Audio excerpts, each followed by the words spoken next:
Mr. Dennis Tan.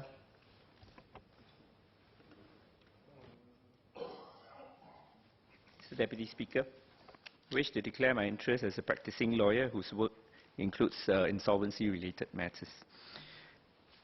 I support the consolidation into one single piece of legislation, existing separate statutes pertaining to personal and corporate insolvency laws and the laws to debt restructuring. I hope this will allow a more unified approach to be taken by the courts, the Insolvency and Public Trustees Office, and the insolvency practitioners. While much of the provisions in this colossal omnibus bill are taken from existing provisions in the Companies Act and the Bankruptcy Act, the bill also introduces some new regulations.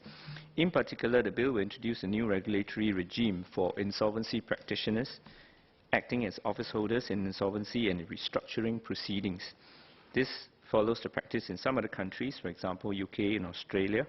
I have a few questions regarding the new regulatory regime.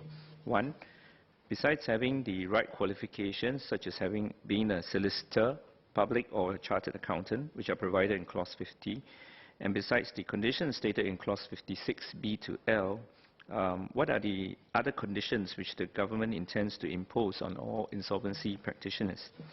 I also like to ask the Senior Minister of State whether in the past, say, 10 years or so, what are the instances of misconduct by any insolvency practitioner, or where any such practitioner has committed any acts which will have run foul of the provisions under the new regulatory regime, if this had been introduced earlier.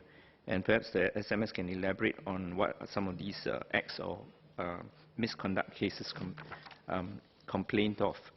Next, I would like to ask the SMS, with the new regulatory regime, what are the expected costs of compliance by practitioners, and will that lead to increased business costs for companies involved in insolvency proceedings one way or other? Mr. Deputy Speaker, I understand that the bill today represents the final part of a three-phase process to implement the recommendations from the Insolvency Law Review Committee, as well as the Committee to Strengthen Singapore as an International Centre for Debt Restructuring. In 2015, as part of the first phase of this process, the Bankruptcy Act was amended to create a more rehabilitative discharge framework for bankrupts.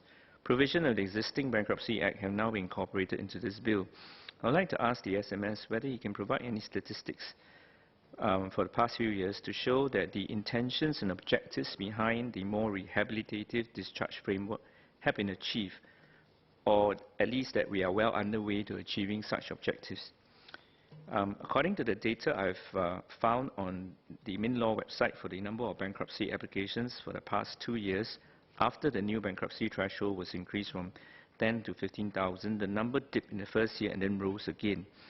Has the government conducted any studies to find out the reasons behind the increase, and what is the expected trend that the government expects in the next 2 to 3 years? Finally, I would like to ask the SMS for an update of Singapore's development as an international debt restructuring centre so far. How much success have we had in terms of attracting regional or international restructuring work? Thank you.